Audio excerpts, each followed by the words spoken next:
హర హర మహాదేవ. ఓం నమ శివాయ గయామృతము 26 నుంచి 30వ శ్లోకం వరకు.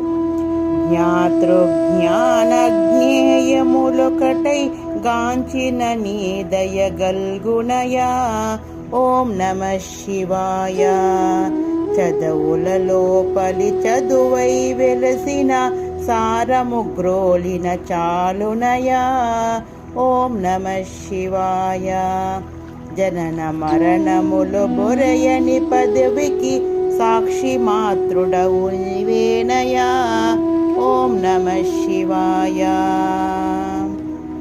ఝమ్మను ప్రణవనాదములోపల గ్రమ్మిన వెన్నెల కాంతివయా. ఓం నమ శివాయ. టక్కరి జగమున మాయకులోబడి చిక్కితి నెన్నిటు కాంతునయా. ఓం నమ శివాయ. నమ శివాయ నమ శివాయ నమ శివాయ. ఓం నమ శివాయ.